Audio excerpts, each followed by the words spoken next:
Be a part of the conversation.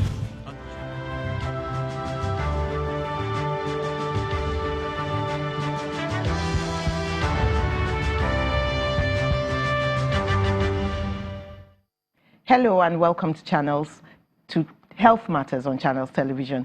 We are so glad you could join us. I am Mary Alale Yusuf.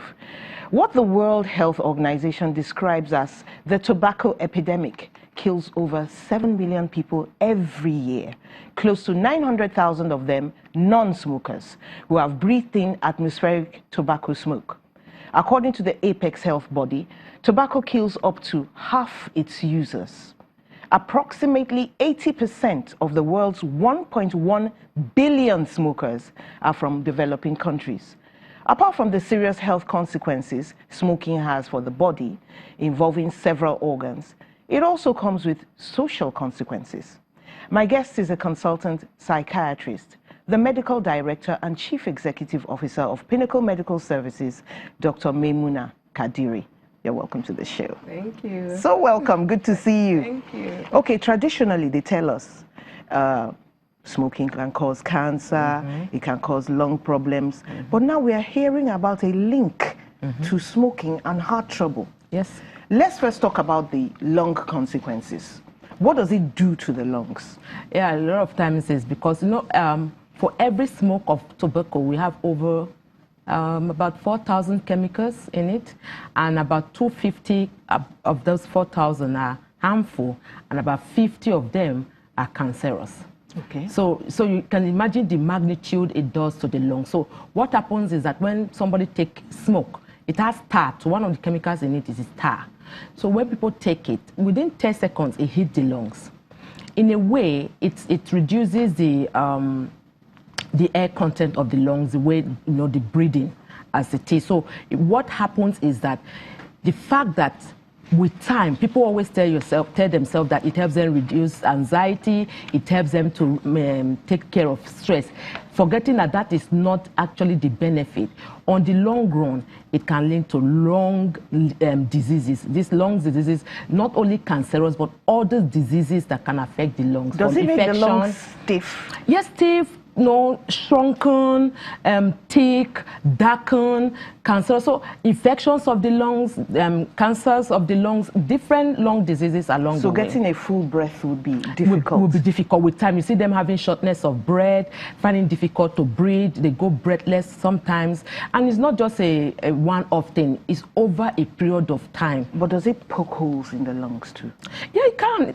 There's so many, not because we don't see the lungs, we wouldn't know the extent of damage until maybe the person goes for a random chest x-ray, or the person is already exhibiting some symptoms, maybe not breathing well, or having recurrent flu or cold, or having issues with cancer, cough, or some other physical illnesses that accidentally they would discover that this person is already at risk. Because when you come to the hospital, they will ask you, they will take your history and they will ask you some of the habits you've been having over time. So like, do you smoke, do you drink? And if you say you smoke, that could give a hint to the doctor that, okay, maybe this coughing may be as a result of smoking. And then the duration too. If you've been smoking for like a year, 2 years, 3 years, 4 years, it's something that every physician should actually watch out for. It's okay, let's just do a basic chest x-ray to even find out if there's any problem.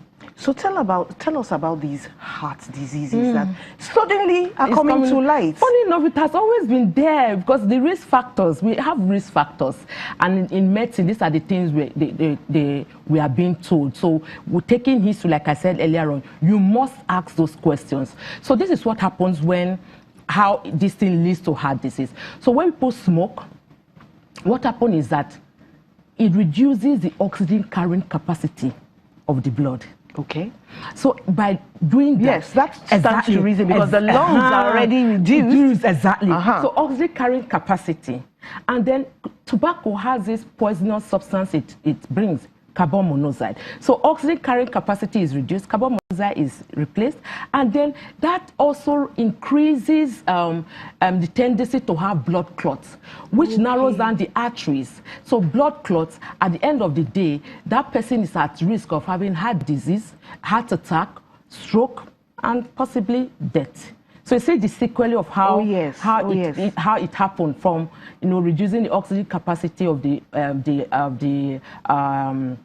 heart rate, and then replaced by carbon monoxide, then thinning out of the constricting the vessels, blood vessels, and then blood clots, stroke, heart attack, death can come in. Wow. Okay, now the World Observance, that's the World No Tobacco Day. Yes. They are encouraging a 24-hour abstinence from smoking. Yeah. Why only 24 hours? And will it make a difference if it's just 24 hours that a person stops smoking? Good, it will. There's impact of quitting. Okay. Within 20 minutes that the person quits, the blood pressure and the pulse rate comes back to normal. 20 minutes? Within 20 minutes. Within 8 hours, so we haven't got it to the 24 That's hours. right.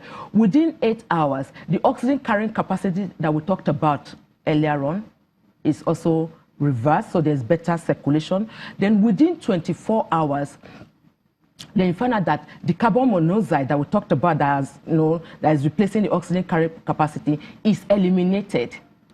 And then within 72 hours, the lungs get to have more air in. Wow. And then, of course, they start breathing. Then within that, so we talked about 10 minutes, 8 hours, 24 hours, 72 hours. Then in 5 years, the heart attack we talked about earlier on, it reduces by half. The risk. Okay, we are talking about a smoker already. Yeah, already. He's yes. already a smoker. Yes. These are the benefits of stopping. Of stopping, yes. Over time. Over time, yes. So after 5 years, it reduces the impact, the risk of you having a heart attack by half. In 10 years, it reduces it by half for those that may likely have lung cancer. In 15 years, most times it reverses back to everything. As if you've never as if it before. never happened. Yes. So there's good news for those people that are elderly, that can stick. So you can still quit now, even if you are old. So quitting is good at any time. Because there's some particular studies that shows that at 66, those that still took it, had a good mindset to stop, still had extra 2 hours for the males and extra 4 hours for the females to live before death. Yes. Oh, okay. So it's good to now quit. What if